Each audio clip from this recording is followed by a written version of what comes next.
Hello everyone, welcome to Krishna Coaching Center class 11th Sociology and here हमारा chapter 2 चल रहा है and इसमें हम टॉपिक देख रहे हैं अपना सोशल ऑर्डर। सो एक like spontaneous consent to social order, ये एक तरीके से आप ये देखिए मे बी स्पॉन्टेनियस नहीं हो सकता, ये हो सकता है इसके अंदर आपको कई बार बहुत वेट करना पड़े रिजल्ट आने के लिए। बट अगर हम बात करें कि आप देखो कि सोशल ऑर्डर जो है या जो समाज है वो एक्सटर्नल चीज़ों की वजह से ही बन रहा है, तो वो बात पूरी तरीके से ठीक नहीं होगी।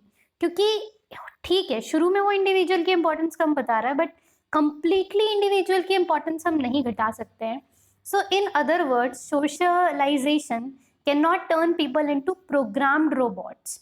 कि ऐसा नहीं है कि सोसाइटी में अगर कोई चेंज हुई तो सारे इंडिविजुअल उसी हिसाब से रिएक्ट करेंगे। क्यों नहीं है ऐसा? क्योंकि people are not programmed robots, हम रोबोट्स नहीं हैं। We are a human being and human being act या behave differently in different context. So it cannot produce complete and permanent consent of all norms at all times. जैसे कि you may have experienced this in your own lives, rules, beliefs, जो कि बहुत ही natural होते हैं and right होते हैं at one point of time, वो किसी और टाइम पे कई बार करेक्ट नहीं लगते। So we question things, हम उन चीज़ों पे सवाल खड़े करते हैं। हो सकता है जिन चीज़ों पर हम पास्ट में भरोसा करते हो वो चीज़ हमें अब अजीब लगती हो। So it changes our mind about what we regard as right or wrong. So sometimes we may even return to the belief we once held and then abandon. तो ह्यूमन बिलीफ ही ऐसे है ना कि अगर आप बोलो कि ये आपके विचार हैं, तो ज़रूरी नहीं है कि जो विचार आपके आज हैं वो विचार आपके 10 साल, 15 साल, 20 साल बाद भी रहेंगे। भाई विचार ही तो हैं, वो बदलते भी तो हैं। सो डिफरेंट सर्कमस्टांसेस के हिसाब से हमारे जो विचार हैं वो भी बदलते हैं। So while socialisation does take on much of the burden of producing social order, it is never enough by itself. So जो मोस्ट मॉडर्न सोसाइटी है ये डिपेंड होती है, they also depend on some form of power या coercion to ensure that the institution and individual confirm to establish social norms. अब कुछ society जो होगी ना, वो उसको मैनेज करने के लिए, हैंडल करने के लिए कई बार क्वेश्चन का या पावर का सहारा लेना पड़ता है। क्वेश्चन मतलब फोर्स वगैरह। अब इसको अगर आप पॉजिटिव सेंस में देखो तो जैसे पुलिस है, ठीक है, पुलिस कोई क्या करती है, सजा ही तो देती है। पुलिस से लोगों को डर ही तो लगता है। आर्मी वगैरह हो गई, तो क्यों ज़रूरी है ये इसलिए ज़रूरी हो जाता है कई बार ताकि लोगों के मन में डर रहे कि कोई भी गलत काम करने से पहले। So power is usually defined as the ability to make other people do what you want regardless of what they themselves want. अच्छा, ये एक डेफिनेशन किसी महान इंसान ने दी थी। आप मुझे कमेंट सेक्शन में लिख के बताइए अगर आपको याद है या नहीं है कि ये डेफिनेशन पावर की किसने दी थी। कि पावर क्या है? पावर एक एबिलिटी है जिससे आप दूसरों से अपना काम निकलवा सकते हो। So make other do what you want regardless of what they themself want. उनकी अपनी इच्छा है वो मैटर नहीं करता, आप उनसे अपना काम निकलवा सकते हो। तो ये पावर की डेफिनेशन किसी महान इंसान ने ही दी थी। उसका नाम अगर आप मुझे कमेंट सेक्शन में लिख के बताएंगे। So when a relationship of power is stable and settled and the parties involved have become accustomed to their relative positions, we have a situation of domination. तो जब एक ऐसा रिलेशनशिप बैठता है जहाँ पे एक जना पावरफुल है या एक पर्टिकुलर पार्टी जो है वो पावरफुल है, तो ऑब्वियस सी बात है जिसके पास ज़्यादा पावर होगी वो उस चीज़ में, उस फील्ड में क्या करेंगे? डोमिनेट करेंगे। डोमिनेशन मतलब आगे रहना। सो अगर कोई सोशल एंटिटी है, फॉर सोशल एंटिटी कोई पर्सन हो गया, इंस्टीट्यूशन हो गया, ग्रुप हो गया, इज रूटीनली और habitually in position of power, क्या कहा जाता है? It is said to be dominant, कि वो ज़्यादा डोमिनेट कर रहे हैं, वो आगे रूल कर रहे हैं। सो इन नॉर्मल टाइम जो डोमिनेंट इंस्टीट्यूशंस हो गए, ग्रुप्स हो गए या इंडिविजुअल्स हो गए, they exercise a decisive influence on the society. अब जो कोई भी पावर में होगा ना, चाहते हुए भी या ना चाहते हुए भी हमारे डिसीजन किस पे बेस्ड होंगे? जो पावर में है। क्योंकि हो सकता है उसने कोई नियम कायदा कानून लॉ बना दिया हो, या हो सकता है कि उसने वो सब चीज़ें इनफॉर्मली ही बोली हो, but still we know that the particular person is in power और उसके खिलाफ हम जाना अफोर्ड नहीं कर सकते। So it is not as though they are never challenge, but this happen only in abnormal and extraordinary times. अब देखिए, अब क्वेश्चन ये आता है कि ऐसा नहीं है कि उनको कोई चैलेंज नहीं करता है। Of course they are being challenged, बहुत सारे लोग कई बार उनको चैलेंज करते हैं, लेकिन इसका ये मतलब नहीं कि रोज ही रोज कोई पावर को चैलेंज कर रहा है, ये कोई अबनॉर्मल या एक्स्ट्रॉर्डनरी टाइम्स या सिचुएशन हो सकती है. So even though it implies that people are being forced to do things they don't necessarily want to do. So domination in normal time can be quite smooth in the sense of appearing to be without friction and tension. तो कई बार अगर कोई हमसे बात मनवा रहा है या कोई पावरफुल व्यक्ति है वो हमसे काम करवा रहा है, तो हमें कई बार पता ही नहीं चलता कि कोई हमसे फोर्सफुली ये काम करा रहा है. It's so smooth, it's so natural that we are so used to it. So it is in the sense of appearing to be without friction and tension. So why? For example, जैसे women जो है वो कभी भी family की property में rights नहीं दिखाती हैं. They do not want to claim their rights in the family of birth. क्यों? क्योंकि उनका जो कंसेंट है वो क्या है, बट पैट्रियार्कल नॉर्म्स के हिसाब से कि भाई पिता की प्रॉपर्टी है, बच्चे को ही जाएगी, लड़के को ही जाएगी. तो मेजरली जो लड़कियां होती हैं जिनकी खासकर शादी हो जाती हैं, वो कभी बहुत रेयर है कि वो अपने राइट्स की बात यहाँ पे करती हैं.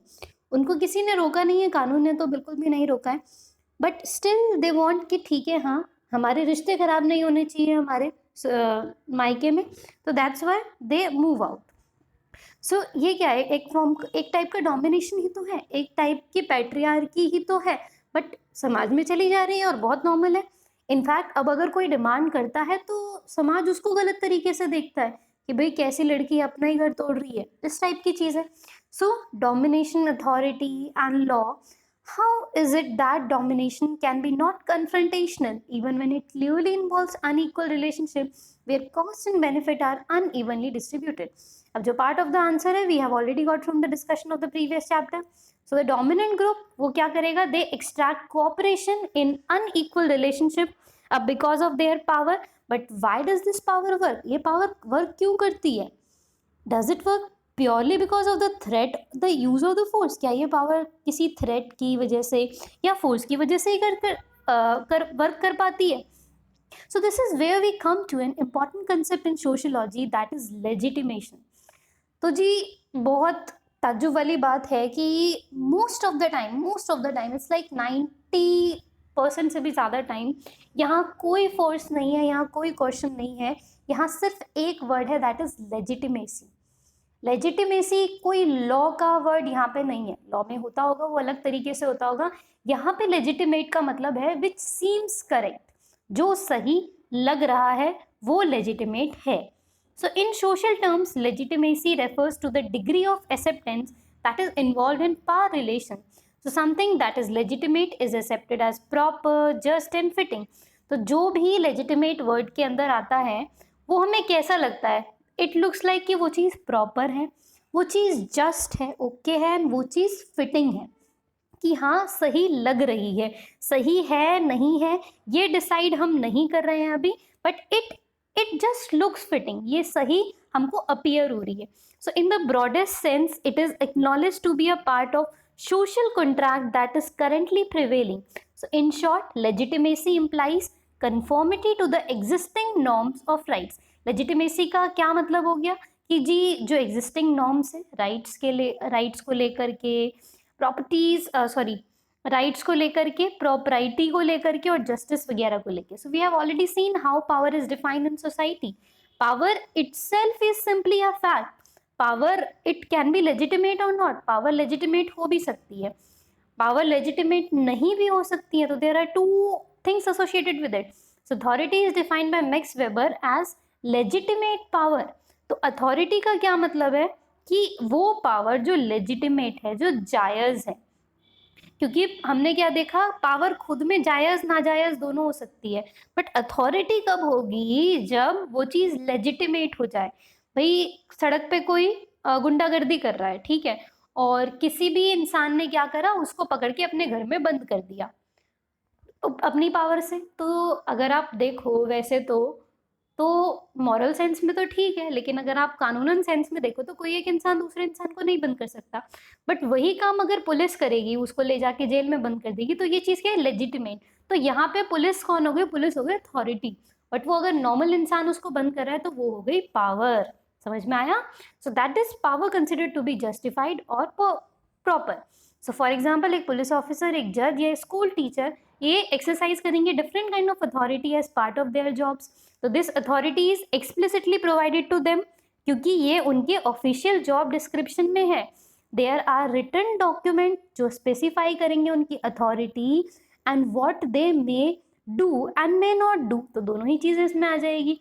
So the fact that they have authority which automatically imply that they have other member of society who have agreed to and abide by rules and regulation, कि हाँ ठीक है टीचर ने डांटा तो टीचर ने डांटा, पुलिस पकड़ के ले गई तो ले गई, ये क्या है उनका राइट है, ये वो काम वो कर सकते हैं। सो डोमेन ऑफ जज हो गया कोर्ट रूम में, सिटीजन्स हो गए कोर्ट में, they are suppose to what जज इज सेइंग। तो ये चीज क्या हो गई, ये चीज हो गई लेजिटिमेसी की। तो authority of the teacher does not extend to home to the pupil where parents and guardians have primary responsibility. Authority teachers की कहाँ तक है, स्कूल तक सीमित है। सो इस पार्ट को हम यहीं तक रखते हैं, इसका अगला part we will cover in next video. Thank you.